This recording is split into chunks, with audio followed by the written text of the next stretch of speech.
kita udah merasa kita sudah bagus, tapi teman-teman dari media, kamu sekian detik nomor 1 di Indonesia, tapi kalau di dunia, terus teman-teman di media membeberkan nomor 1 dunianya 2, 3, kamu masih ranking 15 di dunia gitu loh ya gitu. Itu kan peran media sebagai bagian dari sport intelligence, sehingga kita bisa dapat informasi-informasi itu. Dan media yang peduli itu kan dia mengawal juga atletnya. Misalnya Zohri, kita harapkan di Olimpiade dia nanti bisa lari 100 meter dengan hasil yang sangat bagus. Jadi kita media yang bagus itu kan ngikuti dia juga. Ngikut, oh dia masih segini, kamu masih kurang. Kamu kalau dengan kecepatan segini kamu belum dapat medali di Olimpiade gitu loh. Gitu.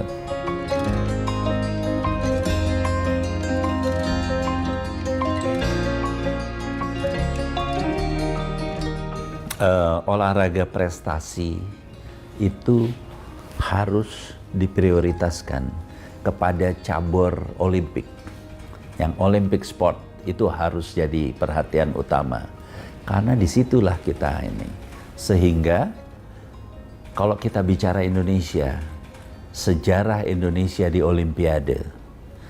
Sejak kita ikut Olimpiade, medali pertama Olimpiade kita itu kan dari panahan pada tahun 1988 di Korea, di mana 3 Sri Kandi kita, Nuh Triana, Lilis Handayani, dan Kusuma Dewi itu, mereka dapat medali perak. Medali perak itu adalah medali pertamanya Indonesia di Olimpiade. Dan pada saat itu, dengan 1 perak, ranking kita di dunia itu 35.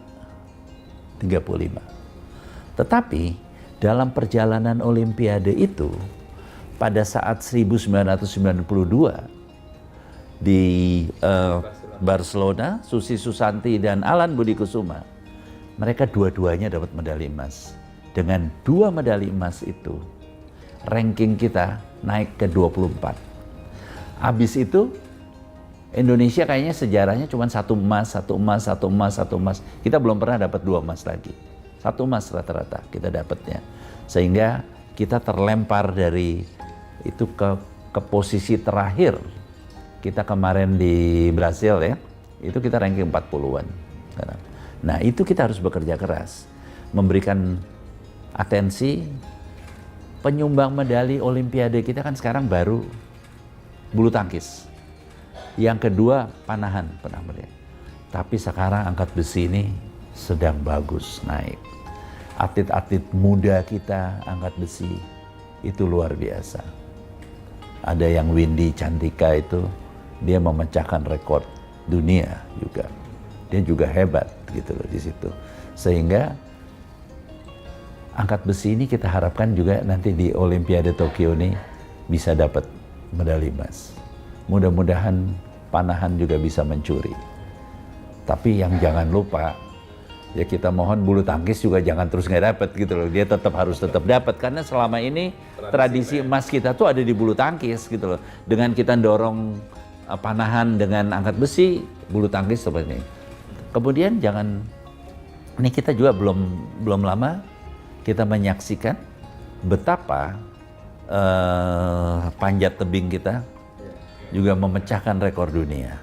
Nah itu insya Allah juga nanti juga siapa tahu di Jepang dia bisa memecahkan juga rekor dan bisa dapat medali emas. Satu lagi, kita kemarin baru dapat ini dari El Salvador, bahwa atlet kita dari selancar ombak, surfing, 1 juga lolos untuk Olimpik gitu ya. Sehingga mereka itu juga patriot-patriot olahraga yang luar biasa.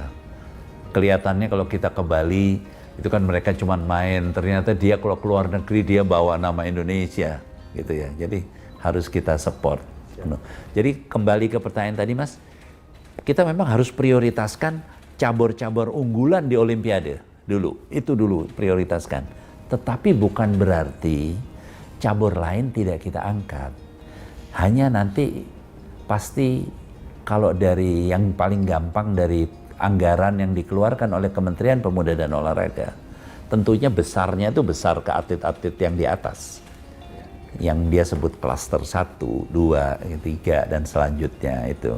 Tapi kita berusaha, karena dalam kondisi keuangan negara kayak gini, dalam kondisi yang sangat sulit seperti ini, kita nggak bisa anggaran yang ada itu kita bagi rata ke 70 cabang olahraga anggota KONI.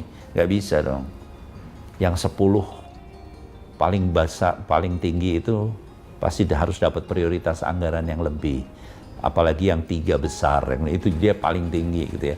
Sehingga bagi mereka, kalau ingin dapat anggaran besar untuk pembinaan, berprestasilah setinggi-tingginya gitu ya.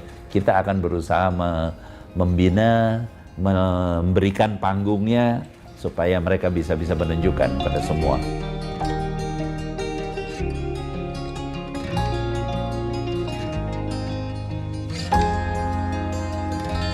E-sport ini kan olahraga baru, juga baru jadi anggota KONI. Di dalam rapat kerja tahunan kemarin, kita baru terima PB E-sport sebagai salah satu cabang olahraga. Pada PON ke-20 di Papua nanti, dia eksebisi e-sport, dia ikut di situ eksebisi. Karena nanti kita harapkan pada PON ke-21 di Sumatera Utara dan Aceh, mereka sudah menjadi satu cabur yang dipertandingkan. Minat anak-anak kita buat e-sport sangat tinggi. Dan e-sport itu satu olahraga di masa kayak sekarang ini yang nggak ada matinya. Dia tetap jalan gitu ya, karena bisa dilakukan di mana saja, memungkinkan nih. Dan juga e-sport itu kalau kita bicara hadiahnya juga besar gitu ya. Jadi e-sport itu saya rasa anak-anak Indonesia juga luar biasa, pandai-pandai, dan semuanya juga mudah-mudahan kita juga bisa berprestasi dalam e-sport. E-sport satu hari juga akan nanti masuk ke Olimpiade juga nanti, karena kita nggak bisa menutup cabur-cabur yang maju dengan pesat untuk tidak diakomodir. Saya juga berharap satu hari gitu ya, kan Indonesia nih kita punya pencak silat, kita juga bangga dengan sepak takraw, itu kan juga sosialisasinya harus lebih besar ya. Pencak silat sudah pernah dipertandingkan di Asian Games kemarin dan meraih medali emas yang paling banyak dari semua.